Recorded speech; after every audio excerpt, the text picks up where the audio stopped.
All right, so we are going to start the afternoon. Hello, everyone. I'm Kathy Cha from the amazing class of 1988. And your current president of the Society of the Alumni. I'm delighted to welcome you to today's program. Before we hear from President Michael Elliott and the Honorable Sarah Bloom Raskin, we'll conduct a brief annual meeting of the Society of the Alumni. On behalf of all alumni, I offer our tremendous gratitude to the hundreds of volunteers, staff, faculty, and students who have made reunion possible. Let's give them all a round of applause.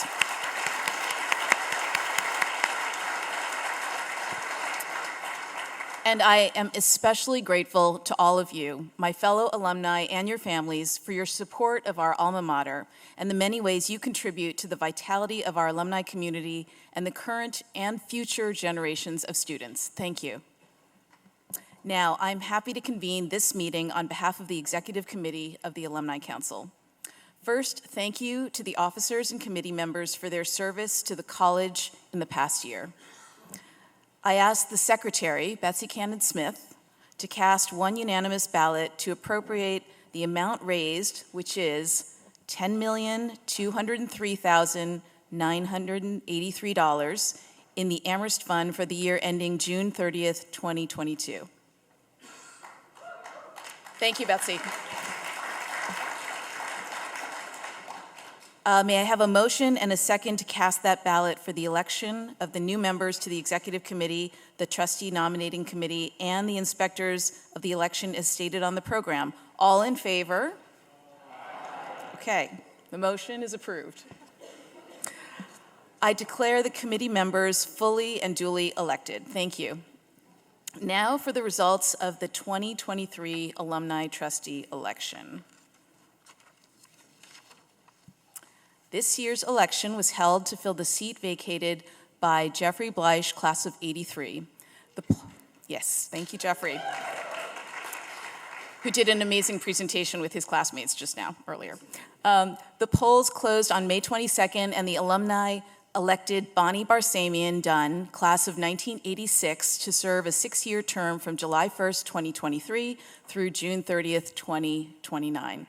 Congratulations to Bonnie, and a special thanks to Mabel Lahis Gutierrez, class of '99, Victoria Levy, class of '94, and AJ Perez, class of '99, for standing for election this year. Thank you to all those who have offered to serve, and to Bonnie for her new appointed position. So I now conclude the annual meeting of the Society of the Alumni. Thank you for participating. And so it's now my privilege to introduce the Honorable Sarah Bloom Raskin, class of 1983. Sarah was appointed to the Board of Trustees in 2017. She is the former Deputy Secretary of the U.S. Department of the Treasury, is a visiting professor of the practice of law, a distinguished fellow of Duke Law School's Global Financial Markets Center, and a senior fellow of the Duke Center on Risk. In August 2020, after serving as a Rubenstein Fellow at Duke University since 2018, Sarah received her BA in economics from Amherst and her JD from Harvard Law School. It was this time last year at the 2022 reunion when the appointment of President Elliott was first announced. I imagine that many of you share my enthusiasm that we have as alumna at the helm, and especially one who, as those of you who have already had a chance to interact with him know, so deeply embodies the values that make Amherst, Amherst. As a student, Michael double majored in English and Russian. He wrote and edited on The Student and had a brief foray as a DJ at WAMH. His campus jobs included working in the map room of Frost Library and washing dishes in Valentine. He reports that he had a terrible room draw number every single year. But this year, he finally won the lottery with an amazing room in the president's house. So, good job, Michael.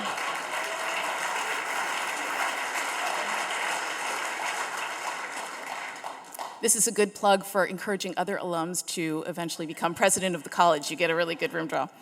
President Elliott is a distinguished scholar of American literature and culture of the 19th and early 20th centuries. Before coming to Amherst this past August, President Elliott was a faculty member and administrator at Emory University in Atlanta for more than 2 decades.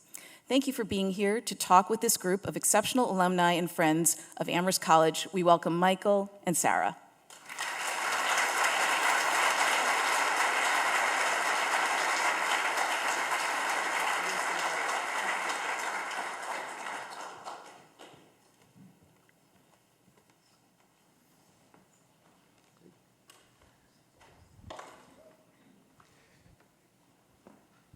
Thank you all for being here, both for being back for reunion and coming to Johnson Chapel.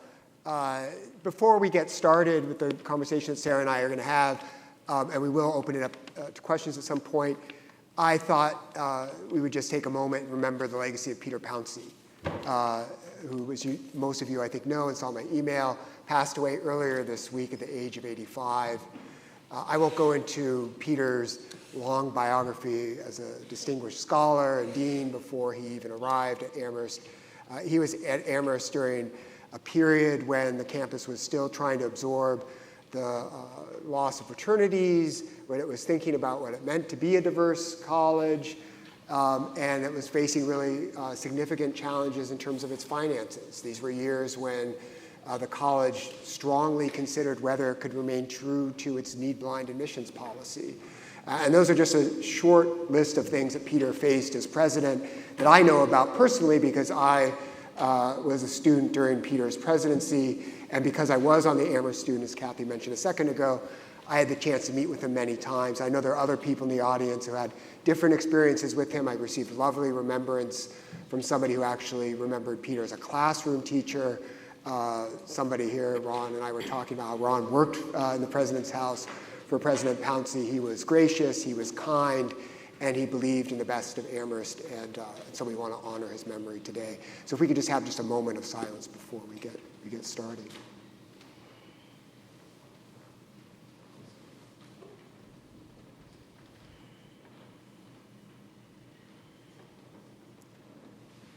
Thank you. Thank you for sharing that with me. Sarah, well, thank you. And Kathy, thank you for that, terrific introduction. President Elliott, such a pleasure to be able to be here for this conversation with you in the kind of sober-minded Johnson Chapel. It's actually good that we're not dealing with that extreme heat of yesterday. It has cooled off a bit, and it's good that it's cooled off. Come to Amherst, we'll give you all 4 seasons, sometimes in a single weekend. Yeah, right. And for a minute, I thought I was like back in Washington, D.C., where it is brutally hot. You know what they say in Washington, it's not the heat, it's the stupidity. But anyway. Really, greetings to all the classes today. I have to say it's terrific to be joined, not just by the class of '83, 40 years out, but of course by other reunion classes, 5, 10, 15, 20, 30, 50, and on. Years out. It's really good to be here together, and I have to say. Kind of a new experience, a turning point, really, to come to a reunion and actually have a president who graduated before you, after you.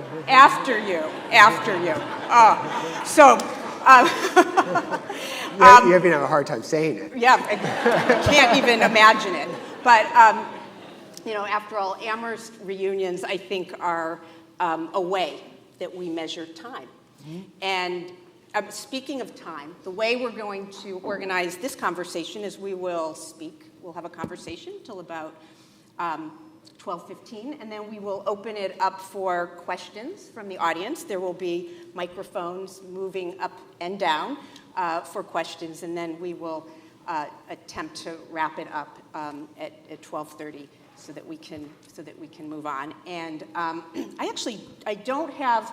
don't have a clock to keep time. Oh, a clock. For people who are in the earlier classes, a clock is that thing, it's like round with like numbers and it has hands and you can kind of, so maybe, Tracy, you'll keep it, okay, wonderful. So, as I was saying, so Amherst reunions are really a way of, the way we measure time. And, we've all been bound up in this place, and think of it as a constant, like with an almost unshakable, unmovable, unbreakable mission of teaching and learning and friendship. And we come back here and we're curious as to how far we have moved or not from that unshakable foundational piece of Amherst, and think about how much we have changed or not. And so I think we come really quite sensitive, quite alert, fully alert to signals of change, signals of difference, of nuance, of ways in which the place is or isn't different from how we were when we were here, and how it was both physically and structurally and directionally different. And so, so my first question, really, President Elliott, is to ask you, to share with us your sense of how the college is different now from, say, when you were a student. Yeah, it's a big question, and it's something I think about a lot. And it's what I would say to start is that most of the changes at Amherst from when I was a student here really are less about Amherst College specifically than about the landscape of higher education more generally, and just what it means to be a young person today, right? So Amherst has stayed true, absolutely true, to the sense that teaching, learning, human connection are the core of the mission. I think it's something you should all be enormously proud of, because there are a lot of institutions that I feel like really have drifted from that core mission, and Amherst has stayed true to it. But what teaching and learning means in 2023 is different than what it meant in 1992 or in virtually any other decade. I'll just pick up on your joke a second ago, the clock that you mentioned. Right? Our students are all not familiar with clocks because they are carrying around supercomputers in their pocket. They are carrying around supercomputers that are hypercommunication devices. And you may say, well, that's kind of tangential to the college experience, but college is all about communication, right? How do you speak with one another? How do you connect with one another? I'll tell you about an early experience I had in August. I had a great walk around campus with a student who wanted to show me where he lived, his community, and I said, well, let me show you a few things of mine. And we went downstairs to the hallway where Barry O'Connell used to have his office, and I said, that's the bench where I spent a good part of my senior year. And he said, well, why would you do that? I said, well, because I was waiting for Professor O'Connell for his office hours. Students now don't wait for professors for office hours. They text them, they email them, they come to office hours. But they have an entirely different relationship in terms of their communication with each other, their communications with faculty. There are a lot of other challenges that you've probably been hearing about the young people are facing right now in terms of mental health, in terms of their maturation. The college has had to respond to that. So in some ways, I see the changes really quite profoundly because I'm back on the campus where I was 30 years ago, but they are less about Amherst and more just about where young people are and then what it takes to instruct them now. Mm-hmm. And we do have to think differently about that because they're starting from a very different place. Yeah.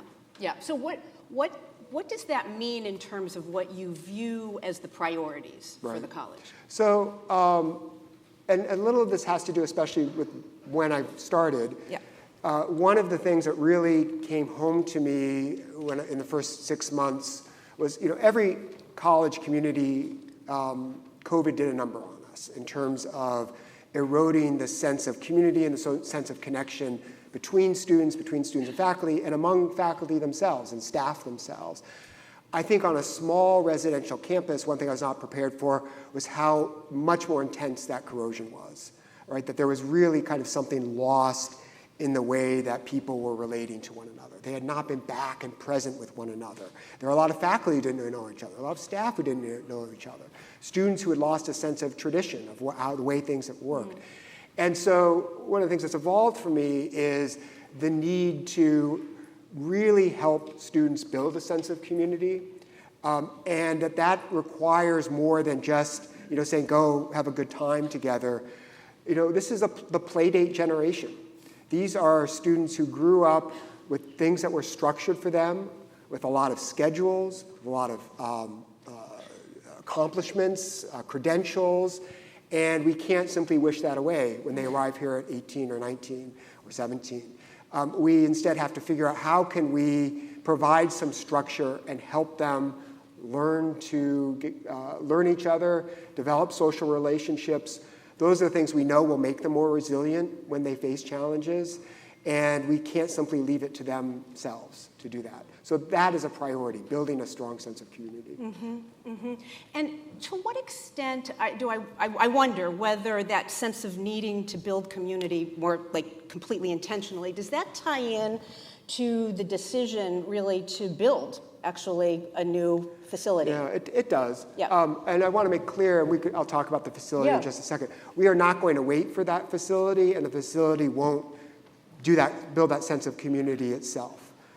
At the same time, and this really started before I became president, the board and Biddy realized that there was not the right kind of space to actually bring students together and have the kind of serendipitous serendipitous conversations that are essential to kind of bringing them out of their comfort zone and getting to know people with very different experiences from themselves. So for some time, we've been working on designing a new student center and dining commons. Valentine will close. I know. If this goes on schedule, Valentine will not be serving meals the next time you're here for a reunion. So that's something to think about. We will have several last meals of Valentine. It will be a big party. Listen, I've spent a lot of time on Valentine. I've spent a lot of time on Valentine actually this year. One of the things I really had to do in the first 6 months was I knew that there was this plan. And I spent a lot of time making sure, because it's a massive undertaking, that this is the right plan for Amherst right now. So I spent a lot of time on campus trying to watch students interact. One of the things, if you corner an undergraduate, they will tell you they don't really know what President Elliott does, but he seems to walk around a lot. Now, part of that's a strategy. If I'm walking around a lot, people think I'm actually going to another meeting. I can get out of that quite a bit that way. But I've been trying to really watch how students interact. If you go in, you spend time in Valentine, listen, it was a facility that was built for a much smaller campus, a very different student body, and frankly, a very different expectation of what a college dining program is like. It's also carved up into a lot of small spaces right now, and it allows students to carve them up in a lot of small places. We need a place that brings people together, and that where dining is part of actually bringing students together in a lot of different ways. So some of you might have walked by it. The plan is to tear down the old Merrill Science Center down to its foundations, and then build a student center on the foundations. And the reason to build on the foundations is a sustainability measure. We're saving all the carbon that's embodied in the concrete. I like the poetry of a new structure on old foundations. They're not doing it for my poetic sensibility, but this is why I have an English major as president. Maybe if we could go, I can show you some pictures. Can we go to the next slide? This is what it will look like from approaching the quad. So this is if you're coming from the quad toward Merrill, this is the approach. You see it's a wood building, again, a sustainability feature. And the great thing about the facility is it really opens up to the outside. It takes advantage of what I think is frankly the most spectacular view in Western Massachusetts, if not New England, right, which is that hill. If we go to the next slide, where it's situated is it really will become the center of campus geography. So now with the Science Center and the dorms that are surrounding the Science Center called the Greenway, there's a lot of student activity down there. There's a lot of student activity on the first year quad, this quad. There's a lot of student activity, obviously, in athletics. This will really be at the center of it all, and it will literally, it's been designed to be a thoroughfare. The architects, Herzog de Meuron in Switzerland, have been developed this design, and they are a firm that really thinks about how structures create a sense of community. And it is designed to do that because you'll pass through the building. Most students will pass through it several times a day, rather than like our old campus center, just going to get mail, or even like Val, where you just go to have meals. Here you will go to do all of those things. If you go to the next slide, this is an aerial shot, again, sort of showing some of the directions. I don't want to get into everything that's here, but you'll see there are patios, there are porches. One of the things I think we learned, and this was designed before and during the pandemic, I think we learned during the pandemic is what a tremendous asset being outside is. It's great for mental health. In New England, it's a source of beauty, even in February when it's a little bit more challenging. This is a place, it's a little more challenging, no, trust me. This is a place that really takes advantage of that, and it will be a very porous space where you can be inside and outside kind of constantly, with a lot of recreational spaces and just gathering spaces. Maybe the next slide. This gives you a view of it from below, so you'll see it really hugs into the hill. This is about the same footprint as the current Merrill Science Center. So if you're down there at the Science Center, you're looking up, you can kind of imagine something on the similar size and scale. Next slide. These are some of the interior spaces. As you go down, it's a kind of unfinished concrete, meant to be kind of very student-focused and feel unfinished, but this will literally be the concrete that is still there after we finish with abatement and getting rid of all the chemical nonsense that's inside the Science Center. Next slide. A view of a cafe. The next, please.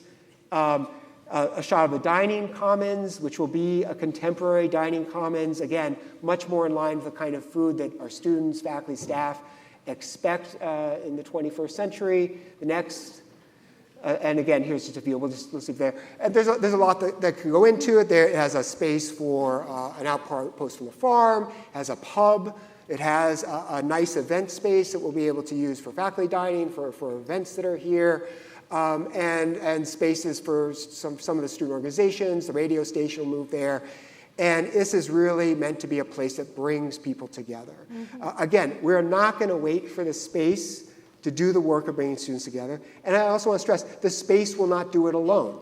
We have real work to do in terms of our staff and our faculty and thinking about how do we help students have meaningful dialogues with one another, form meaningful connections with one another. But this space is designed to empower that and accelerate that. Yeah. So let's kind of go back in time. This was a great look forward, but looking back, there are a couple things, President Elliott, that you're kind of inheriting in this role. One really is a decision regarding legacy admissions. So I thought maybe you could comment as to what your reaction is on that, but also. The college is going to be dealing with a Supreme Court decision that is due probably this month, having to do with race-conscious admissions. And for people who haven't been following it that closely, there are two decisions that the Supreme Court is looking at in the context of admissions policies, one at Harvard and one at University of North Carolina. Those decisions are actually the cases are challenging the ways in which those two institutions admit students. While neither one of those institutions is Amherst, you can imagine that every school of higher education is looking critically at what the words are going to be and what the outcomes are going to be of those decisions. So I think those decisions are going to have impact. Would like to hear what you think about in terms of that as you enter this role. Let me start first with where you started. So the legacy decision came out in October, November, before I became president. I don't think I'd even applied yet or even knew that I was going to apply yet. And I experienced it on multiple levels. I'm an alum. I was actually a parent of a college senior at the time. There's no way I was going to convince him to go to Amherst anyway because he's stubborn. And also, but somebody really, I experienced it first and foremost as just a professional in higher education. And one of the things, and there are a few people in the room certainly who are in higher education, so I think you can back up what I say here, is that you might not appreciate if you aren't, is that Amherst is known as a leader in higher education for thinking about admissions practices and expanding access to students from all backgrounds. So when the decision came, I experienced it primarily through that lens, and I have to say I wasn't surprised. This was a step that other colleges and universities had taken, not many, but a few. But Amherst has been an early adopter of several things at college and universities. So a few started, and now many do, such as being a loan, such as being knee blind for international students. And this felt like another step in that journey. And I also knew it would be a decision that would be disappointing to many alumni. And so sure enough, I went to my class 92 Facebook page, not terribly vibrant, the Facebook page, but there's still, and sure enough, the opinions were right down the middle. People who were furious about the decision and people who were applauding the decision and thinking it was a great one in terms of expanding access. And I'm sure that probably if we took a poll, we're not going to do it, we would find similar division among this room. And let me say a couple of things about it. One is, it's important that the decision was really made to make sure that every student who is admitted here feels that they were admitted because of their own merits. And one of the things I learned when I came here was that there was a perception on campus that the legacy status was a significant leg up, and that there were some students who deserved to be here less than others. And we've really taken steps to make sure that no student feels that way. That's essential. The other thing I would say is that we are continuing to admit legacy students, and I'm watching very carefully the number of legacy applicants and the number of legacy students who accept our offer or application. 6% of the entering class of the class 27 are legacy students. That's down from about 10 to 11%, but it's still a significant percentage of the class because legacy students are fabulous students. They are also students who are really well educated in terms of what Amherst can offer them. And that's really important. Amherst is not the right school for everybody, and legacy students are more likely to understand that Amherst is the right school or the wrong school in my son's case. Although really, he went to Swarthmore, so I think it's just purely about weather. Right? They know better, right? And so that gives them a leg up. Legacy students are something like 3.5 to 4 times more likely to be admitted than non-legacy students. And for me, having friends who were legacy students, I was not, but my freshman year roommate, who I still am in close touch with, was not only the son of an Amherst student, he was the grandson of an Amherst student who was kicked out. And I love mentioning that because that was something I knew about him, and I thought, what a great place that you could come and your grandkid. That's a category. Exactly. The grandson who's kicked out. We might give a leg up for that. Yeah. And that's part of the texture of the place, and we're not going to lose the texture of that place, of the place that way. Yeah. To switch, and it's related in some ways. I assumed that the decision was made in part because we are gearing up for the Supreme Court decision, which will put pressure on all kinds of admissions practices. And it's interesting, I've been fielding a number of phone calls from other college presidents this year about who are planning to step down from legacy preferences in light of what they anticipate the Supreme Court decision to be. It's going to be daunting. We fully expect that it will restrain our ability to choose the students that we think best advance our educational mission. And that's really the way I think about it, is that colleges like Amherst for hundreds of years had the opportunity, the privilege of selecting the students that we think are going to help educate each other and advance our mission. And a racially diverse student body is essential to that for Amherst to be able to educate the future leaders and engaged citizens of democratic societies, whether here or across the world. And this decision, we think, we don't know yet, will be written in a way that is deliberately designed to restrain our ability to do that. We are already reviewing our current admissions practices. We are working with outside counsel to do that, to understand what will have to change. Mm-hmm. And then we're reviewing options in terms of how we recruit students in the future to ensure that we are casting as broad a net as possible. We, of course, will comply with the law We believe in the rule of law as well at Amherst College. But we will work hard to recruit as diverse a class as possible, racially diverse as class as possible, that can perform well at Amherst College. I'll say to all of you, this is a place where the alumni will be essential. Right? There's nothing more powerful than hearing word of mouth from somebody you trust about a college. We have had a terrific record over the last 2 decades of enrolling, supporting, graduating students from all backgrounds who've gone on to tremendously successful careers. And there will be nothing more critical than that reputation. And you all carry that reputation with you, wherever you go, whoever you talk to. And so we're going to need everybody if we're going to be able to continue to send the signal that the door is open. Because I think for a lot of students of color across the country, this Supreme Court decision will feel like a signal to them that the door is closed, or at least closing. Mm-hmm. And that's concerning, yes, to say the least. Yes. Seems like something else really that you've inherited is this kind of long tail of the pandemic, which you mentioned in terms of some of your remarks. But I'm wondering whether, as we move further and further from the pandemic and the way the college, as we all know, this was what the economists call like an exogenous shock, right? That actually hit the world and created major dislocations and, of course, a complete shutdown of activity. And so the whole educational mission everywhere, but particularly at a place that is a residential college where people thrive on learning face-to-face, that whole mission was actually completely challenged. And now, of course, gratefully, fortunately, we have moved away from that. And at the same time, we also know that we're not essentially going back to the same baseline that we started. And I'm wondering if you have thoughts regarding both what the costs have been in terms of that experience, and maybe if there were any kind of silver linings, anything that is going to stay that we would want to actually embrace from that period. Yeah,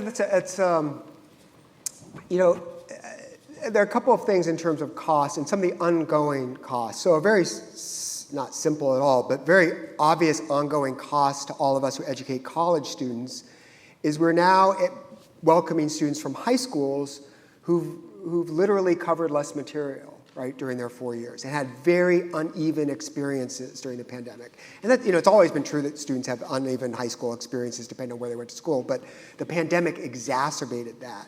And so, a challenge that our faculty are facing, and we heard a lot about it this year, I think is actually going to become even more intense in the next year, is students coming in with, just large gaps in their preparation. Yeah. Because, they covered 6 months of material instead of 8 months material in sophomore chemistry or calculus or whatever the subject is. And then trying to figure out how do you teach the student who had that experience versus the student whose school did have the resources to basically deliver the full curriculum. So that will continue as a real cost to us. And it's challenging, and it is made more challenging by the fact that because we haven't been together face-to-face as much, we do not have a college thrives on relationships, right? You all know this is the reason you came back. You built relationships here, you built maybe relationships with alumni afterwards, you come back to rekindle those relationships, that sense of connection to one another in the place where you developed it. Keeping people apart from one another erodes the relationships that make a college work. It erodes the trust that makes a college work. It makes it harder to have difficult conversations. So our faculty want to have difficult conversations about the curriculum. Tremendously difficult subject, full of, as you might be surprised, many different opinions. How do you rebuild a sense of trust about that? Our staff don't know each other as well, and many of them are now working in hybrid situations, which is great for our staff retention and essential to our staff retention, but it also means maybe they don't feel the kind of day-to-day experience of the students as much as they once did. So how do we make sure that is? And I would say, there's been a loss of institutional trust across American society generally that probably didn't start with the pandemic, but was certainly accelerated by that.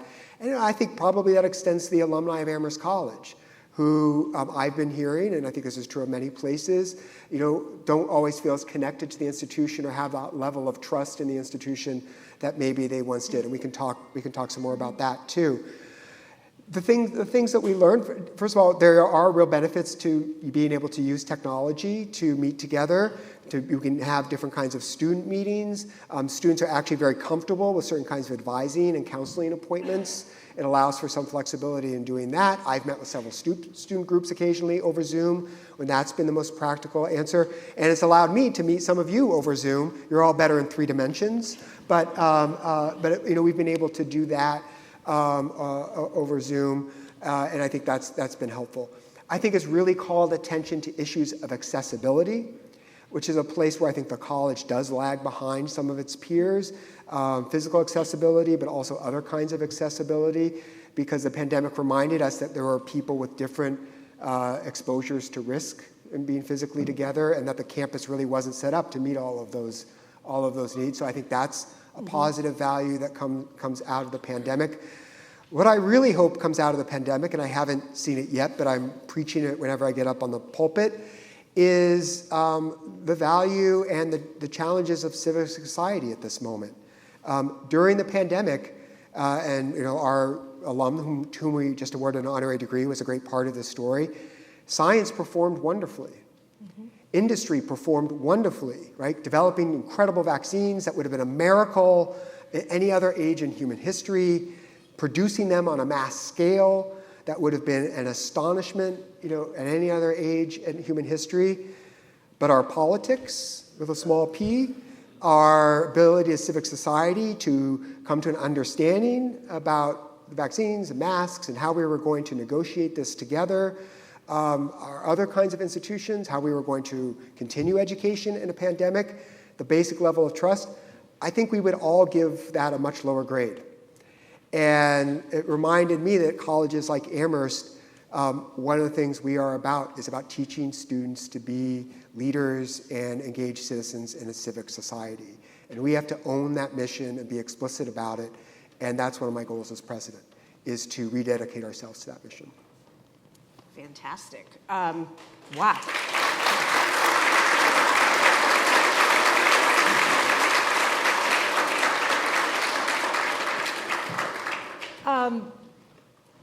One of the things we always think about at Amherst is really the state of athletics.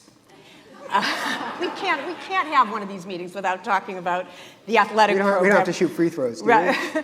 Tell us where it's at. Tell us what you hope for it. Tell us, sort of the notion of the student athlete, how you assess that. Right Yeah, I have been working hard to try to assess that. It's something that, first of all, I did not have direct oversight over athletics in my role at Emory, and Emory was a Division III university, but with a larger student body, and so student athletes made up a much smaller percentage.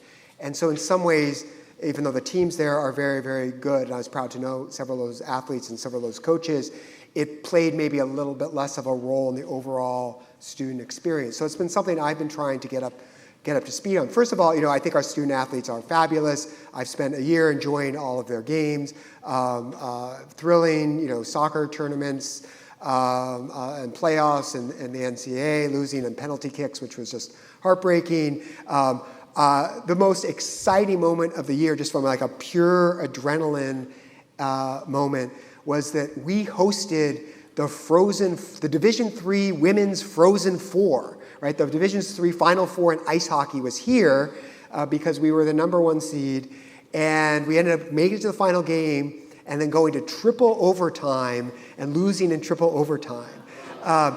And it was exhausting. I'm still recovering from it.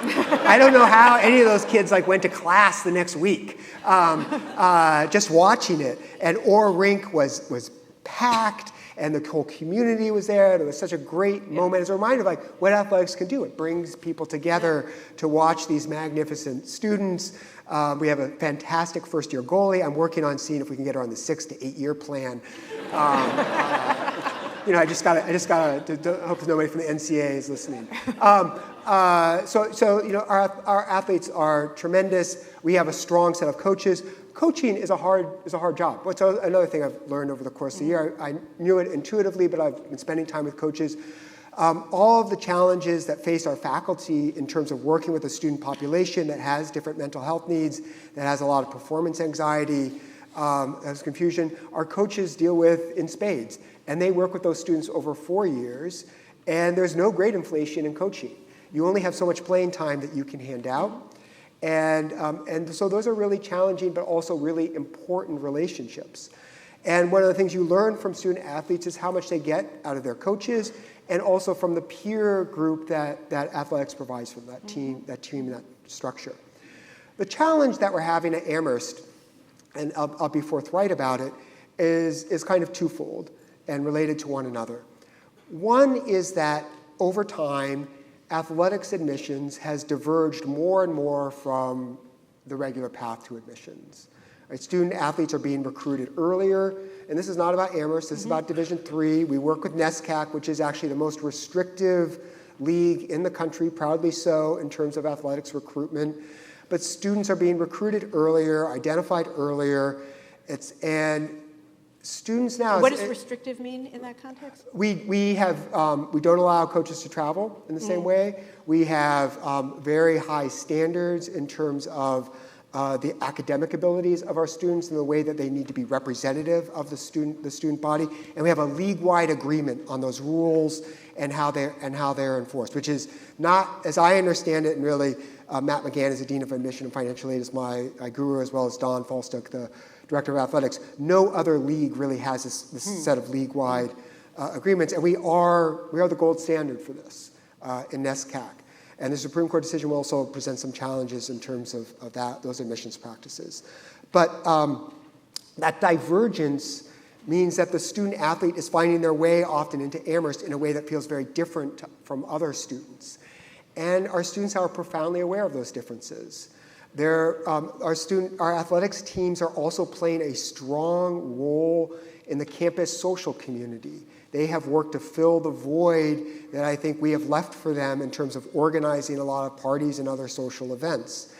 And we're not going to keep teams from socializing with one another. We certainly, students need to be able to find their friends wherever they find them, and a common endeavor like athletics is a great way of doing that. But we do need to make sure that all of our students are having the same social opportunities, and that it doesn't feel like there's one set of social opportunities for athletes and one set of social opportunities for non-athletes. And what I've been hearing from students is that it's kind of the way it feels to many of them right now. And so that's a problem that we are going to be working on, and is part of the challenge of building a community together. Yep. Well, thank you. I think we should open this up to questions in the audience from the classes. Tracy, you'll pass it around.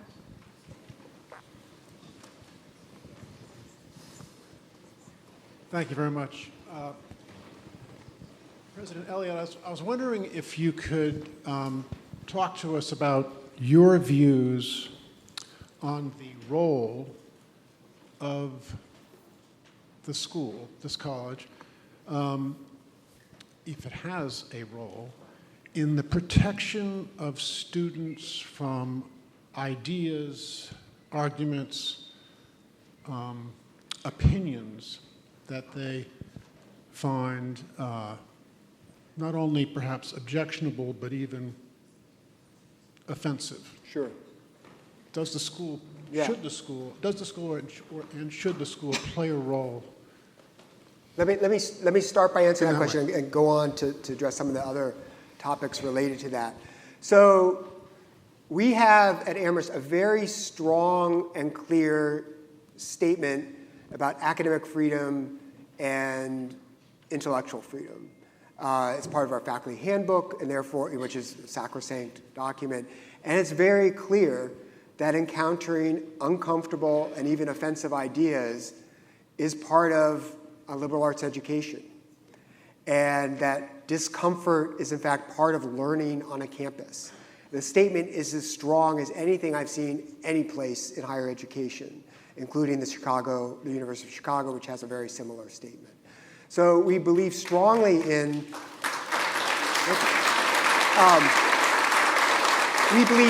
we believe strongly in academic freedom. We believe strongly in freedom of speech. Those are not two, it's exactly the same thing, but they are related to one another. However, and I think this is important, I don't think on this campus our students always feel that sense of comfort and that sense of being able to express themselves without fear of offending others or fear of retaliation from others if they say something that is regarded as being offensive. And that's a challenge, and that's something that we have to address. So it's not just clearly a matter of statements, or else we would be fine. And if you want to bore yourself for 20 minutes, you can go watch my graduation address where I talk a little bit about academic freedom and intellectual freedom and why it's so essential to an institution like Amherst. Or you can just watch the student address, which was fabulous and funnier than mine. But we have to, and this again comes back to we're an educational institution.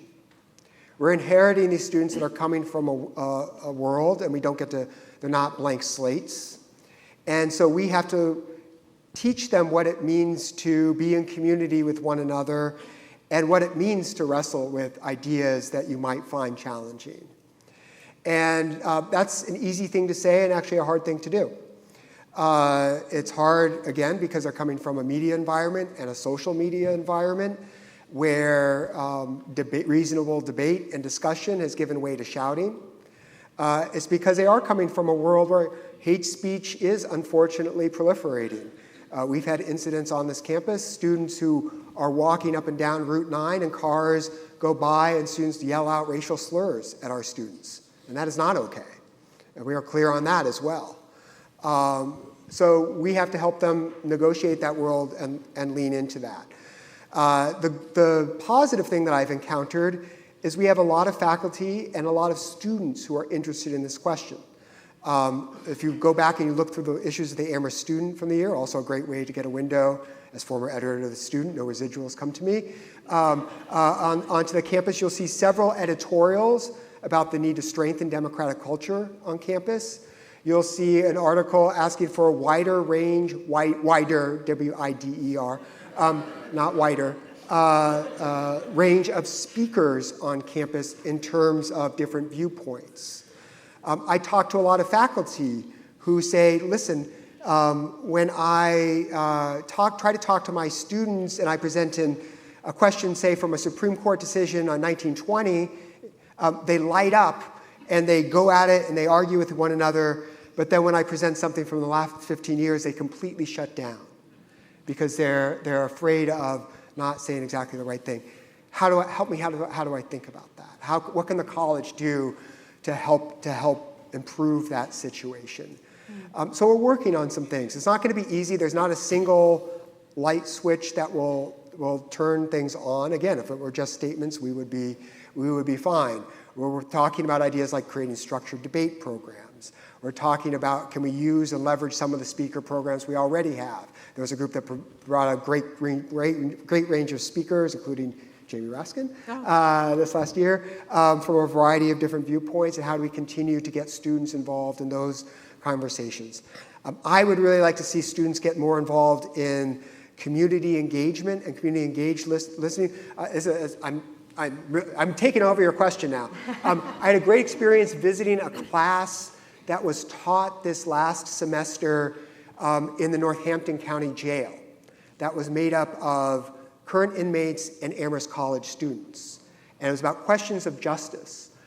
And the students, the Amherst College students, told me both there and then I talked to some of them afterwards, said, we were freer with each other and asked different questions and said different things and heard different opinions in that setting than we when we were ever on campus.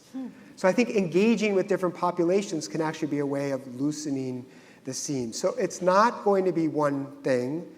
We do have to send the message that all of our students belong here, that they will be supported here, but part of that support needs to be helping them to have difficult conversations with one another.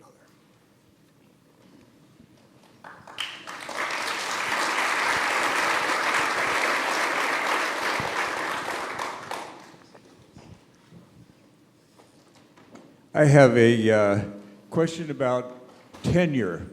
There's been a lot of questioning of the lifetime appointments of Supreme Court justices. We're going to have a session this afternoon about those kinds of issues. How is the question of tenure being examined in the future here at the college? That's great. And you know, Adam Seitz, who is given some of those lectures, has actually written a great article about how tenure for university professors came out of the idea of lifetime tenure for the judiciary, and that they have kind of a common shared history. I'll let him tell you more about that. We should all be as smart as Adam Seitz. He's fantastic. You know, tenure has been a bedrock of Amherst College and colleges like Amherst for some time. It is essential to the academic freedom that we do extend to our faculty, right? That after a probationary period, they have the freedom to teach what they want to teach and how they want to teach it, not when they want to teach. I'm working on that. They can't all hold the classes at 1 o'clock on Tuesday, Thursday. But that is an essential feature of academic life, and you know, tenure is strong here at Amherst College, and I have no plans to back off from tenure. I think to do so, first of all, would be severely curtail our ability to attract and retain the most accomplished faculty, both in their teaching and their research. The strength of Amherst College always has to be its faculty, right? That's the core of everything we do. And an institution like Amherst, if we can just think about it, some of you were here just a second ago talking about the endowment, so maybe there are a few budget nerds in the audience still. I think tenure actually saves Amherst College money. When faculty move around, they demand pay increases. Tenure, it creates a really sticky employment situation. And I think in the long run, just probably actually good for our bottom line. That's not why we do it. It's because of the intellectual freedom that it affords our faculty. And intellectual freedom is an essential feature of the college, and may it ever be so.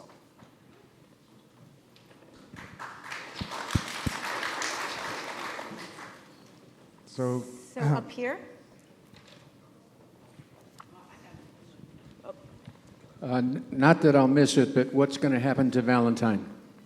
Excellent question. Yeah, it's everybody's favorite question. And I'm going to sound like I'm being coy and say I don't know, but really I don't know. We do have a few years. This is going to be a 3-year construction project. So this will not be open until the fall of 26. So we have about 3 years to think about that, and probably even a few more years before that. We will probably use it in some short-term capacity as swing space. It has some dorm rooms, so we need to have a plan for housing before we tear it down. I will say people who know much more about construction and buildings than I do, which is virtually everyone on this campus, it turns out, will tell you it's not a great building. It was built in 1941 in a hurry and not, you know, with the most expensive construction materials even at that time. So it's once we take the dining hall out of there, it doesn't have a lot of use life beyond that. And then really, unless we want to sink a lot of money into it, we really need to probably have it offline by 2030. 2030 is our goal to have the entire campus connected to the geothermal wells, which is our other massive construction project. So if you see fields as you're walking around with bulldozers and pipes waiting to spring into action the second you leave campus on Sunday, it's because they are actually waiting for the second you leave campus on Sunday to start digging up the old steam pipes and laying new ones that will eventually convert the entire campus to geothermal wells as part of our goal. Yeah, it's very exciting. It's very exciting. It's going to be very ambitious. It's going to require several years of work. But Valentine, we don't want to put a lot of money into Valentine to make it ready for that. and then just tear it down. So that site is obviously a prime site. We have needs for classrooms. We have needs for other academic offices, but there are other, we have housing needs. It's really up in the air at this point. Okay, I think we have time for one more, and I will let the people Female question? in the audience make the determination as to who. We go up here. Yeah. Yeah. Thank you very much. It's a wonderful discussion. You mentioned the issue of technology. And I wanted to ask two related questions. One, Good question. So far, the setup is technology. Am I for or against? you mentioned the issue of technology. I don't know if it's on. Can you hear me? It is. Mentioned the issue of technology. I wanted to ask, how do you see parents who may think that Amherst is a liberal arts college and my son or daughter wants to go into engineering? Yep. And so they think that Amherst is not really of a place that they should even consider. Well, I think they're wrong, but they think that. So what is Amherst doing to combat that and saying that liberal arts education is important even for that, number one? And number two, with this increase of AI and generative AI, how do you see that impacting liberal arts education? Yeah. So there's What are you doing specifically? Yeah. You packed a lot into that question. That was very, very well played. So let me start with engineering and kind of move to AI, and then at some point I'll talk about ChatGPT, which is of course keeping us all up at night. First of all, I would say this is the way I think about it. Amherst College, we use the acronym a lot, STEM, here at Amherst. And I kind of wish we wouldn't. I have absolutely zero traction getting across what I'm just about to try to lay onto you. So, and the reason is we don't really do STEM. We do science, we do mathematics, we don't really do technology, and we don't really do engineering. We do have a great program with Dartmouth, if you want to do engineering between here, but we really don't do engineering. We have had students who've gone on to do that program or other programs, but we do science and mathematics in a liberal arts way, which is a different way. And I was in Emory in Atlanta, and so I knew a lot about how Georgia Tech taught science, and they teach science and technology, they do STEM, in a way that's very different, a great university, very different than the way that we teach science and mathematics here. And I think that we should instead own the way that we do it, lean into that, and be excited and enthusiastic. And personally, I think the creativity, the well-roundedness that comes with a liberal arts education has always been valuable. Your careers are a great testament to that. But it will, in fact, actually become more valuable in an age of AI, in which artificial intelligence is likely to upend virtually every profession on the planet, from what I've been able to tell. And so being able to think critically about problems, being able to take in evidence, being able to understand history and culture, those are things that are going to be actually even more essential.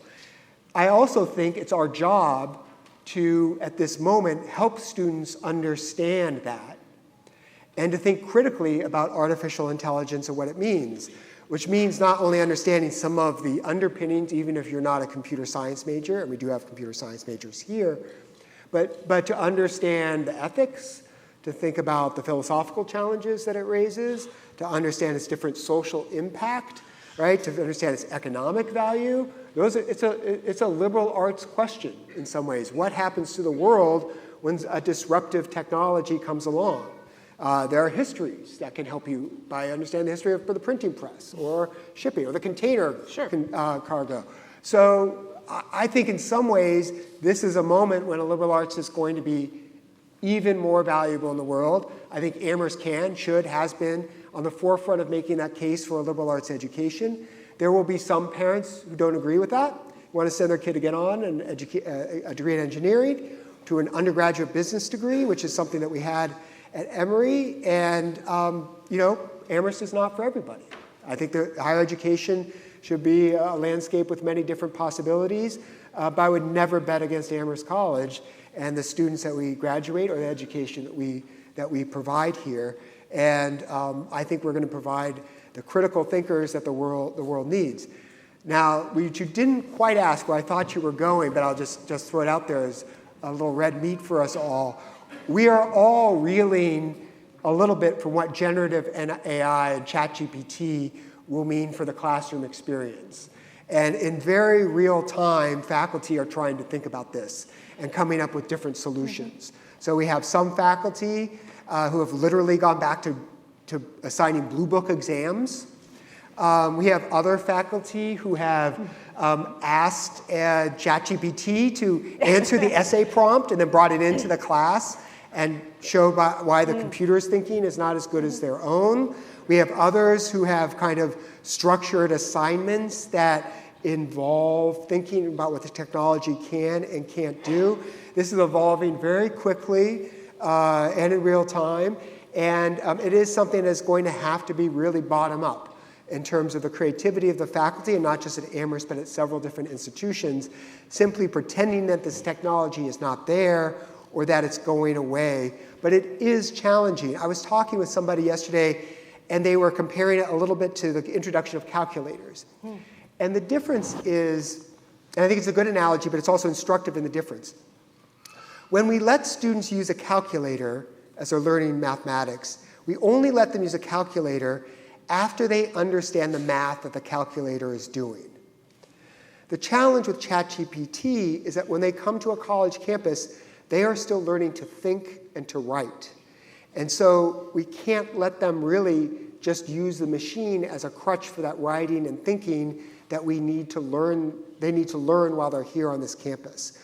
So we will have to figure out some way to work through and with this technology, because it is only going to get better. And it is only going to become part of their lives. And so this is, in some ways, I think, one of the great challenges before us here in the college. Stay tuned. If a year ago, if we were doing a session like this, nobody would have asked a question about ChatGPT. And now every session I do with alums, somebody wants to know about ChatGPT. So who knows what we'll be talking about by next year or the year after next. And that's why it's important to have a college community where we do have great faculty, great students, great staff who can think in real time about the way that problems evolve, the challenges that are before them, that have the resources, the freedom, and the support of the institutions to do that. It's also a reason, and I know you're trying to wrap up, I'm going to get us there just a second. We need you, all of you. We need all of our alumni. We are going to need all the resources that Amherst College can bring to bear on this next chapter of higher education. And that includes your intelligence, includes what you're seeing in different industries, in different walks of life, what you're seeing with your students, parents, friends, relatives. We're going to need a greater level of engagement. And I'll tell you, one of the things I've heard over the last year, and maybe this happens to every new president, is I hear from a lot of alumni say, my friends are not as engaged as they used to be. They're disgruntled. They're not happy about the legacy decision. They feel like the academy is moving in a different direction, what they remember. They, bring back Val. I don't know. They're concerned. We are not always in this room going to agree on everything. I can assure you of that. I've been in a lot of meetings at Johnson Chapel. The only ones that where everybody's agreed has been ones where people fell asleep. But we will have an open dialogue.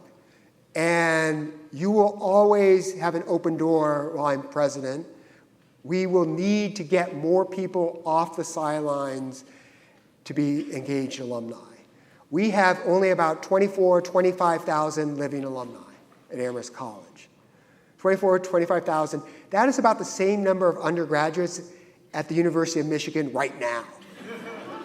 It's not an enormous group, but it's powerful, it's creative, it's incredibly intelligent, it's sophisticated, right? Because we are Amherst College graduates. And it starts with an intense affection that we all have for the college that sometimes turns into disappointment and disgruntlement because of that affection. I would much rather have the angry email than no email at all. not saying it has to be an angry email. I'm saying you can write a nice note too. But this has to be a place where we can disagree with one another openly, because we all believe in something, which is that this place was transformative for us, and we want it to be just as, if not more, transformative for the students who arrive here on campus this fall, and the students who arrive here in 10 years, students who arrive here in 20 years, 30 years, may never be so. Thank you for being here.